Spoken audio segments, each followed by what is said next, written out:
Six Nations Team of the Week, round number 3, folks. Great round in terms of picking a Team of the Week because all the games were relatively close. Each team showed us a bit of what they could do, some more than others. But yeah, we'll go through 15 guys plus a few honourable mentions at the end on, basically guys who had outstanding games. And you guys can let us know who you would have had if you were picking 15 of your own. I'm going to start, as always, with the props, and I'm putting in one of my favourite Frenchmen who I think had his best game in French colours, well, for a wee while, at least from the opening 3 rounds. Old CYRIL BAILLE. Now, when his propping mate Hawas ended up getting red carded and Falatea came on, there was a bit of talk about how the scrum may be vulnerable somehow, but I think BAILLE stepped up really well, helped take whatever pressure it was off his teammate. So 7 runs for 16 metres and 3 defenders beaten. Well, that's not scrummaging, that's round the park stuff. He was about as dynamic as we've seen him, and he wasn't throwing any offloads. He only had 1 pass. Last year he was just Mr. Offload, like 50% of his passes I think were offloads. So yeah, bizarre. But I mean, in terms of his scrummaging, he doesn't concede any penalties. I think they do fairly well at scrum time, do the French. And, he finishes up with 6 from 6 tackles, 100%. So, yeah, man, I think he helped settle things down after that potential for things to go a little bit haywire with the red card. Carried well, defended well, just didn't offload, but you don't usually pick your props for offloading. That's kind of a bonus skill. So, yeah, CYRIL BAILLE for mine in number 1. And then I went with an Englishman in old, if I can reach it, Kyle Sinckler on the tight head side. I mentioned earlier that he doesn't get as much kind of obvious praise as Ellis Genge, because Genge is a real carrying weapon for England. They use him a lot in terms of their ball carriers under Borthwick and previously under Eddie Jones as well. Whereas Sinclair's just kind of quietly getting his work done. Like Sinckler every now and again will throw some kind of bullet pass, which just doesn't seem prop-like. But man, I thought he was really good. Obviously, he caps things off with a try, which is kind of icing on the cake. It's a real props try, burrowing over from close range, but he gets 7 runs for 7 metres, which is efficient. He's not going backwards. He's just getting a metre at a time, which is the way the props are supposed to do it. None of this real flashy stuff. 2 passes from him and 12 from 13 tackles, man. It's a couple of weeks in a row where he's been one of England's leading tacklers. His completion rate is really good. He's just solid as a rock, man. Concedes 1 penalty overall, but still, I think Sinckler, maybe the try is the kind of bit that puts him over the top, but overall he's just been really good for a few weeks now, so pleasing to put him on the whiteboard. Hooker, I ended up going with a Scotsman, an old George Turner.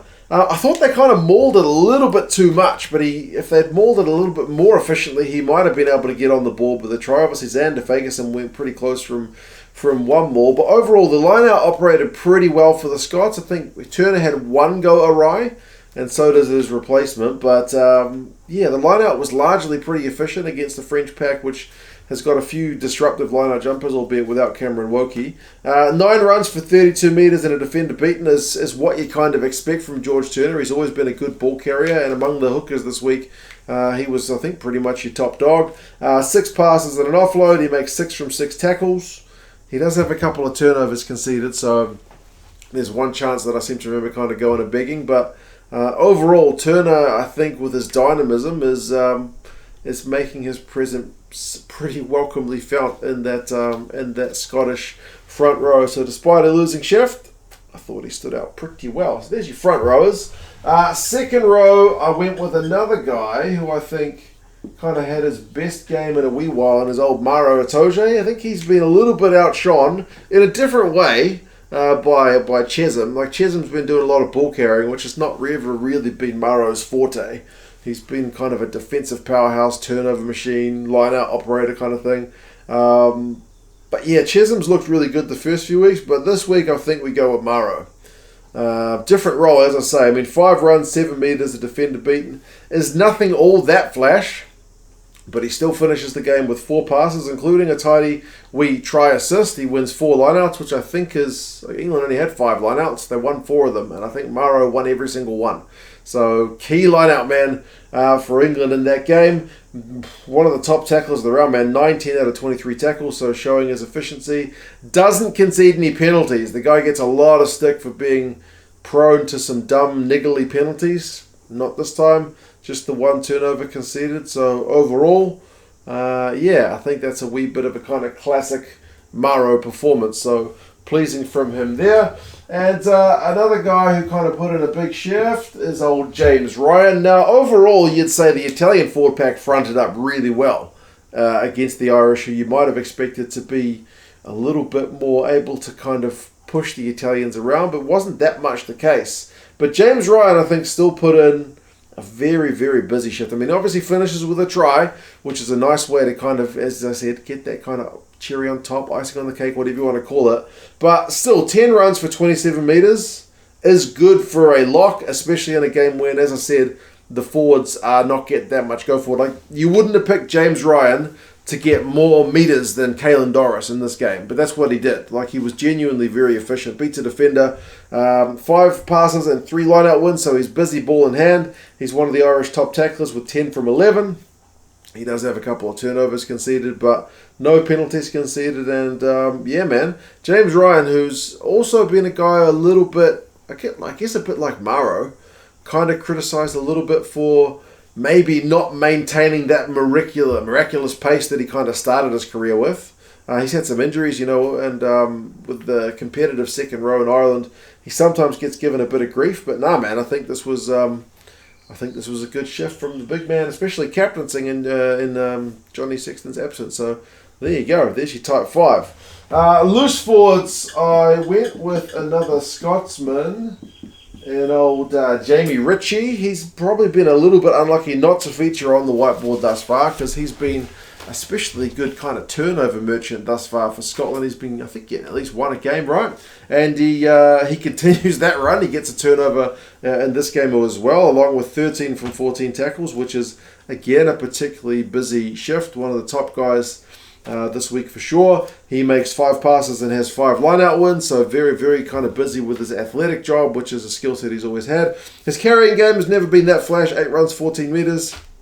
I think that's okay. There are certainly loose forwards who do a better job of that than Ritchie, but it's not terrible. He does have a couple of penalties conceded, but for his role in getting through those tackles and winning turnovers and winning line-out ball, yeah, man, I think he's a key man in that Scottish outfit. So pleased for him, like especially when like Matt Fagerson this week was a little bit more quiet, whereas Matt Fagerson I think has kind of been the star of the back row for the first 2 rounds. And Watson had to go off early, so someone needed to fill in, and that was Jamie Ritchie. Another guy who I think stepped up, and I've seen him getting a little bit of grief online, which I won't stand for. Justin Tipuric. Justin Tipuric, people have been saying, oh, he didn't carry that well. I mean, none of the Welsh forwards really got great go forward in that England game. It was a pretty defensively tight game. 7 runs, 11 metres and a defender beaten. Obviously, that's not a fantastic return, but that's very similar numbers to what we got from Ritchie. And there's a bunch of like open side flankers who have very kind of similar numbers to that generally. But that's not the reason you pick Justin Tipuric, is it? That's why you pick Faletau or some other big ball carrier. But Tipuric makes 1 million tackles, wins turnovers, and wins line-out ball. And that's exactly what he did for Wales. 17 from 7 tackles. Did I say 17 from 7? 17 from 17 tackles. Huge shift. Wins a turnover. Wins a line-out. Has 4 passes. Doesn't concede any penalties. Just defensively very, very solid. That's what I love seeing Justin Tipuric do, man. He makes tackles for days. Puts pressure on at the breakdown. That's 100% his job. If you want someone to make big carries and take the ball to the line, break the line. I mean, he to be fair, he can get into space sometimes. He gets the old clean break. Someone puts an inside ball to him and he's kind of clean away. That kind of thing, but I wouldn't necessarily think of Justin Tipuric as like 1v1 tackle breaker. That's like an Aldridge or a Savi or some guy like that. But Justin Tipuric, tackles. 1 million tackles. That's what he does. Loved it. I thought he was pretty good, man. Didn't concede any penalties as well. So, yeah, I was pleased for him, even if I read some stuff which was less complimentary. Another guy, because I got 2 guys who were, as I said, defensively very sound, but you do need the X-Factor guy And this week it's Lorenzo Cannone. And the first few weeks it's been all about Kalen Doris. This week was about Lorenzo Cannone. Goodness gracious me, man. You do need this guy. You need a balance of players. And if Justin Tipuric was defensively sound, how good ball in hand was Lorenzo Cannone? 8 runs, 63 meters, which is enormous. 2 clean breaks, 7 defenders beaten. Like, huge numbers, man. The guy was just having a ball. And that's a bloody good Irish back row, man. You're looking down Kalen Doris, who's been playing some of the best rugby in the world. You've got literally the World Player of the Year. And you've got Jack Conan, who's there basically having to kind of fight for his spot after being on the bench for the first couple of weeks. And then kind of Gavin Coombs breathing down his neck. And who's the guy who stands out? Lorenzo Cannone. Also defensively, 15 from 15 tackles. Massive shift. I think he was the top tackler in that game. 4 passes and offload, wins a line out, doesn't cough up any ball, but he does have 1 penalty conceded. But man, that guy's only like 22 years old, and he just looks the absolute business. So very, very pleased for him. He is a great player from what we've seen of him thus far. So there you go. There is your forward pack. Remember, I'll do a few honourables at the end because I'm sure I've missed some guys out.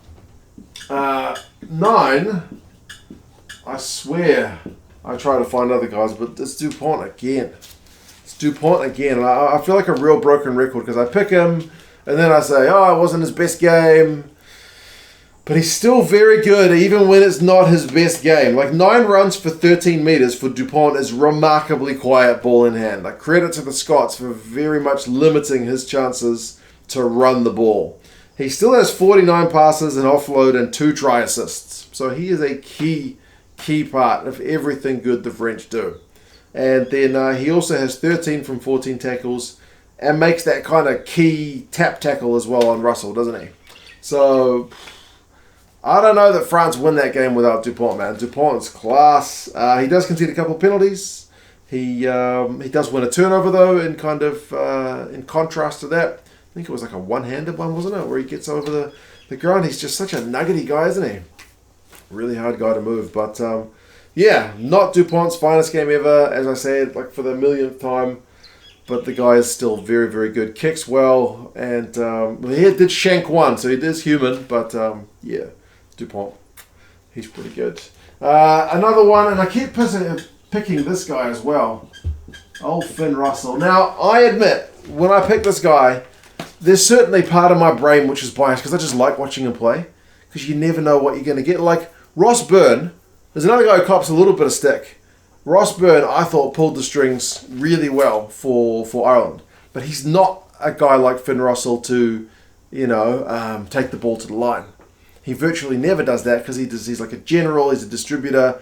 Like he runs you see him barking orders at the back line, getting into position, getting himself into position, kicking the ball, getting other guys into space rather than himself. Like that's ultimately his role. And that's cool. It's just not sexy. Sometimes you got to justify going for the guys who do the core stuff. Sometimes you just got to pick sexy Finn Russell. I don't know, man. Like, it's a real mixed bag. Obviously, he throws that intercept ball, which Ramos gets. That's a try in the context of this game.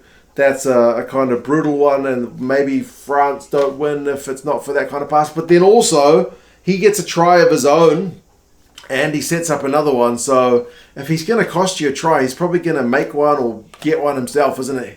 So it's a bit of a mixed bag. It's always a mixed bag, but it's always fun to watch. 15 runs, 78 meters, 3 defenders beaten in a try. Offensively, very, very, dangerous guy. 44 passes, a try assist, 4 offloads, kicks his goals, 3 from 3 conversions. He does have 3 turnovers conceded, one of those an intercept pass. He does get tagged by DuPont with the old ankle tap. He doesn't concede any penalties, but he misses a few tackles. He's 7 from 10, which is not bad, but I accept that he's a real divisive kind of mixed bag player, but I don't know, man. I think he's still key. I don't think Scotland do as well without him. So as I said, I think overall he's bringing more points to the table than he's costing you anyway. So just does other things other guys can't do. Midfield, and I'm picking a few guys now that I picked last week as well. Ollie Lawrence did, again, remarkably well. He didn't kind of have that big, like busting tackles, gonna knock over all these kind of inexperienced Welsh 10, 12, 13. Like he only managed one defender beaten in the entire game, which is a credit to the Welsh defence for keeping him relatively quiet. But still, 12 runs for 42 metres is a pretty good return. He manages a try, which is another week that he's done that, so he's still that attacking threat. 4 passes, 9 from 10 tackles, so also defensively solid. He wins a turnover. He does have a couple of turnovers conceded, but I like England better when Lawrence is playing at 12, for sure. I know you can try Smith and Farrell 10-12, and you know, people have been questioning Farrell's form as well. I think he was the top back tackler for the week. But Lawrence, I like the look of him at 12, man. He's class. He's a big battering ram, and he just puts guys in two minds, doesn't he? Very, very dangerous player. So, yeah, pleased for him to have another good week. 13 was a real question. It was really between Fiku and somebody else, and I went with Fiku. He gets man of the match in that winning shift. If France lose that one, maybe Hugh Jones gets man of the match because he was equally classy. But Gael Fiku just continues to be world class, man. 15 from 15 tackles. This guy defensively is just shutting other teams out of the game. 11 passes. His involvement rate is crazy high for a 13. Hugh Jones was actually higher. I think he had a pass or 2 more. But, I mean, France had less ball, so kind of take for that what you will. 8 runs, 29 metres, has a clean break, beats 3 defenders, gets that bonus point try for France at the death, doesn't concede any penalties. Relatively safe pair of hands, man, just the 1 turnover conceded. But, yeah, proper general defensively for France. And, like, he never screams away with, like, I don't know, 100 or 80 or 70 kind of metres. But he's always kind of getting over the advantage line and setting up his team's next play. So, yeah, Gael Fiku. I rate him. I rate him rather highly. Next pick is another one that's a bit of a kind of Finn Russell pick. And that you've just got to sometimes just let yourself like a kind of that maverick or that really fascinating, interesting player. Because there was a lot of good left wingers this week, but I went with the Italian left winger Pierre Bruno. I mean, the guy was all over the shop. The guy was everywhere. He gets that intercept try, which means he finishes the game with a clean break and 155 metres plus that try. But it wasn't just that try where he clocked up some metres, man. He was genuinely very busy ball in hand. 15 runs, beats 7 defenders, which is crazy when you think about it. He's not a big guy, but he was just being such an elusive runner. He's just kind of pure offense. And when you see his tackling stats, he's 3 from 7, which is not great. This is why I'm saying you could certainly pick a more balanced guy than Pierre Bruno. But boy, was he entertaining. Loved watching him. It's great to see a Zebre guy getting into the team as well because they've been not that kind of highly represented. They haven't had any wins in the URC. But yeah, 6 passes and an offload. Doesn't concede any penalties. Just a real offensive handful. So pleased for him. First time he's been on my whiteboard for sure. The other guy from the other team, oops, can't spell his name, is old Mack Hansen. Dropped an F-bomb at the end of the game when he was being interviewed, so that was entertaining. But the on-the-field stuff was more entertaining than just him swearing when put a kind of microphone under his nose. Gets a couple of tries, which is great in the scheme of things because the Italians made them really work for it. He finishes with 11 runs. 58 metres and 3 clean breaks, man. To get 3 clean breaks from 11 runs is a pretty good return. A couple of tries is obviously pretty good, especially seeing as like the game before. It seemed like a sure thing he was going to get one, and Antoine DuPont denied him, so he kind of made up for it this week. 2 from 3 tackles, not called upon that much to do that defending, but he wins a turnover. He does concede 1 penalty. He's got 5 passes. So, yeah, man, Mack Hansen. A few people kind of questioning him, actually. Maybe, I think, because of that try last game. But, nah, I don't think he'll have as much pressure on him from the public. I doubt he's had pressure on him from the coaching staff because I think overall he's still been playing pretty well, man. His decision-making is good. He's in the right place at the right time for the most part. So, yeah, he's looking good on that right wing. And to finish off, another Irishman. There were a few good fullbacks this week, but Hugo Keenan, Mr. Consistent. I love watching the guy play. What can I say? And this is one that's like not the sexy pick. This is not the Finn Russell. This is not the Pierre Bruno pick. This is the safest houses. Not going to muck anything up. Just going to be very good all the time. Going to be safe under the high ball. Doesn't hardly cough up any pill. Doesn't concede any penalties. Still gets 81 metres from 9 runs, which is pretty bloody good. Still manages a try, similarly where they put him into a gap and he backs himself to beat defenders, and he absolutely does it. He's got the gas, he's got the power. It doesn't look like he's got either. It doesn't look like he's doing that much, but he's doing so much. He just makes everything look really effortless, which is crazy. So, yes, very, very safe guy. And as I said, safe ain't sexy, but sometimes safe wins games. And I do think Hugo Keenan is a real match winner. That's why Andy Farrell just plays him week in and week out virtually without change. So there you go, folks. There is the 15. For the honourable mentions, though, Fischetti, the prop from Italy, I think continues to be really classy. Got through a bunch of tackles. Genji, the other loose head of that game between Wales and England, just loves a carry, man, doesn't he? He's genuinely one of the best ball-carrying props in the game, and he continued to show that. Jamie George, if you were going to go for another hooker, I thought he was pretty impressive. Again, got through a lot of work. He played almost the whole game again, which I was... Personally, I would have liked to see George come off a little bit earlier, but didn't happen. Flamand for France in the second row was also very busy defensively. Don Brandt for England, again, we won another turnover. Cranked through like 40-odd run meters, so continuing to kind of keep Sam Simmons out of the team. Van Portfleet as well, I thought, ran the game pretty well at 9. Hugh Jones, as I mentioned before, geez, he was good. I put him in my top 5 players of the week, but there's 2 guys for the same position, so I went with Fiku, but you could equally go with Jones. He was phenomenal. Lewis Rees-Zammit on the left wing for Wales. Took their one and only try really well. Showed some genuine gas. Did like drop a high ball and whatnot. But still, I think Wales look a better team when he's in the side. James Lowe on the left wing for Ireland. Set up a couple. Be disappointed not to score one of his own. Freddie Stewart at the back for England was phenomenal again. If you wanted to swap him for Keenan, I wouldn't blame you. Ramos grabbed a good try for France. But yeah, there you go, folks. Team of the week. You guys let us know your thoughts. Who would you be having if you were picking a team of your own? And if you want the England rugby gear, they'll be doing a sale because they won. So link down in the description. They even sell like Scottish and Welsh gear as well. It's bizarre. French and Italian gear. So check the England rugby store out. If you can find some stuff on sale, that's always the best time to buy it. But yeah, you guys let us know your thoughts, and I'll talk to you guys again soon. See you later.